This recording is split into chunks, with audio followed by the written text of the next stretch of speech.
Comme son nom l'indique, la paracha de Kedoshim que nous lisons ce Shabbat est un appel vibrant et solennel à la sainteté. Rashi et Ramban sont en désaccord sur le contenu de cette sainteté.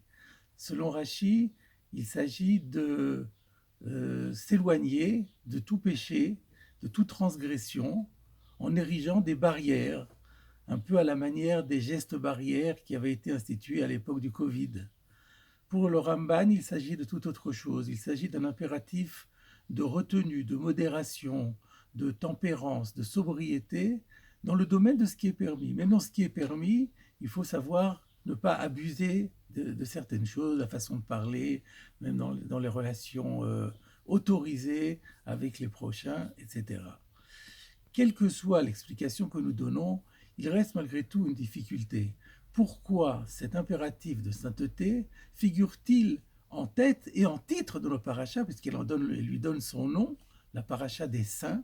Quel rapport entre cet impératif et tout le contenu de la suite de notre paracha? Et pour répondre à cette question, peut-être peut-il proposer encore une seconde question. Rashi rapporte le Midrash qui nous dit qui fait remarquer que le verset dit Dieu dit à Moïse, parle à toute la communauté d'Israël, Kol Adat Bnei Israël, et de là on apprend que pour communiquer le contenu de notre paracha, Moïse a dû entreprendre de rassembler toute la communauté d'Israël. Pourquoi fallait-il spécifiquement dans notre paracha réunir toute l'assemblée du peuple d'Israël? Réponse du Midrash, parce que la plupart des principes fondamentaux de la Torah dépendent justement de cette paracha. Et effectivement, notre paracha compte un grand nombre de commandements. Le Midrash en recense pas moins de 60 mitzvot. Et si on tient compte de toute la paracha, même de la fin de la paracha, il arrive jusqu'à 70. Mais les commentateurs font remarquer que le même Midrash dit qu'il y a d'autres parachiotes qui sont exactement dans le même cas. Dans la paracha de Bo, où il est question du sacrifice pascal et de la fête de Pessah, on retrouve également les 60 ou les 70 commandements.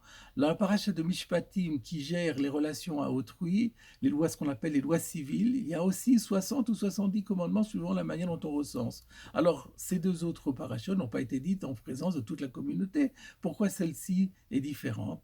La réponse proposée est que ce n'est pas l'aspect quantitatif uniquement des mitzvot, mais leur caractère très varié et complètement représentatif de tout ce qu'il y a dans la Torah.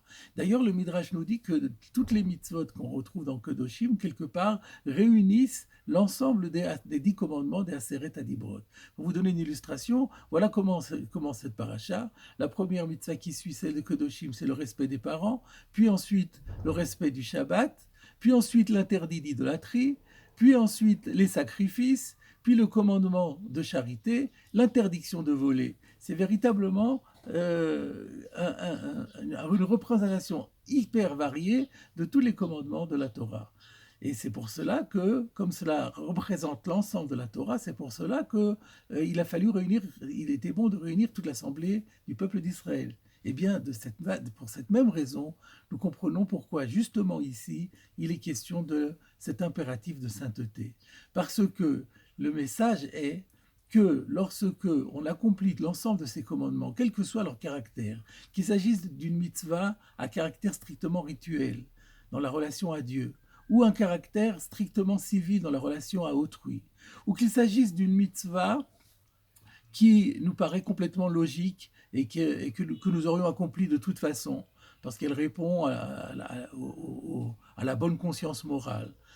Ou alors, au contraire, qu'il s'agisse d'une loi qui nous paraît tout à fait arbitraire et inintelligible, dans tous les cas, la mitzvah doit être accomplie dans sa relation à Dieu. La kedusha, la sainteté, passe par le rapport à Dieu. Prenons comme exemple l'interdiction de voler. La plupart des gens s'abstiennent de voler, d'une part par peur des sanctions, par peur du gendarme, comme on dit, et aussi parce que, à cause de la conscience morale, pour assurer un fonctionnement harmonieux de la société, il faut que chacun prenne sur soi de ne pas prendre le bien d'autrui. Mais ce n'est pas l'approche qui mène à la sainteté. Pour nous, la raison fondamentale pour laquelle nous nous abstenons de voler, c'est parce que voler, c'est un affront extrêmement fort fait à Dieu. Car Dieu, c'est lui qui décrète ce que chaque personne est amenée à posséder. Venir à prendre possession de quelque chose que Dieu avait décrété appartenir à autrui, c'est s'opposer à la volonté divine.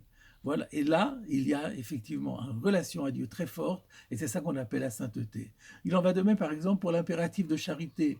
La charité ne se donne pas uniquement par bonté d'âme, par pitié pour la personne qui se trouve dans le besoin, mais parce que nous avons conscience que tous nos biens ne sont en fait que des dépôts qui nous ont été confiés par Dieu avec pour mission de les utiliser selon les règles qu'il nous a prescrites. Et c'est pourquoi nous accomplissons la mitzvah de Tzedaka. Voilà la raison pour laquelle cette mitzvah de Kedoshim, et qui dépasse infiniment donc le cadre de ce que nous disions au nom de Rashi et au nom du Ramban, et voilà pourquoi elle figure en tête de notre paracha, parce qu'elle englobe toutes les mitzvot de la paracha. Toutes ces mitzvot doivent être vues et accomplies dans le cadre de notre relation à Dieu. Je terminerai par une remarque qui a été faite par ce grand décisionnaire américain du siècle dernier, Moshe Feinstein, qui dit que cette mitzvah renferme en soi également une leçon d'optimisme à laquelle on ne pense pas beaucoup. En effet, pour la plupart de nos corps religionnaires, la notion de sainteté constitue un apanage réservé à une élite. On se dit que, effectivement, une personne qui est un parangon de vertu, qui n'a pas de défaut moral, qui est érudit et qui s'investit que dans le domaine de la spiritualité, c'est ce qu'on appelle un saint homme. Un saint homme peut accéder à la sainteté. Mais un quidam, une personne qui prend ses aises avec les prescriptions de la Torah, qui par exemple n'a jamais donné un sou de tzedaka, de charité, parce qu'il considère qu'il n'en a pas les moyens, ou encore qui n'a jamais ouvert un livre de Talmud, par exemple, se dit qu'il ne pourrait pas prétendre à ce titre de Kadosh, à cet impératif de Kedusha. Et voilà que notre paracha vient nous enseigner exactement le contraire. Cette mitzvah de Kedoshim s'adresse à chacun d'entre nous, ce qui veut dire que nous avons tous, les uns et les autres, les moyens d'y accéder.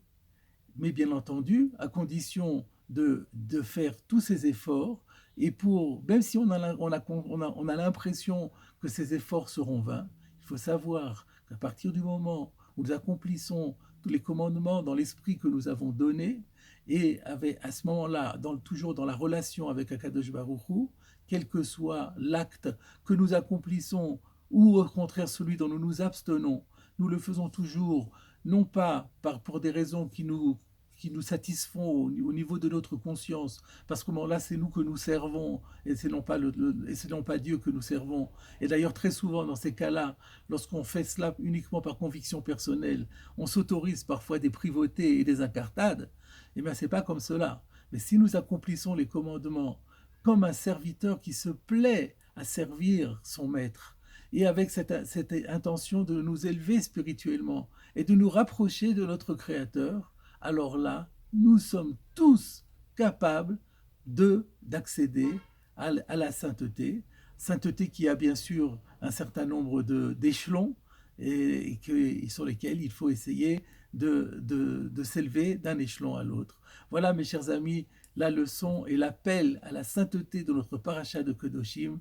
Ne ménageons aucun de nos efforts pour essayer d'accéder à cette Kedusha et de nous élever et de gravir un par un tous les échelons de la sainteté.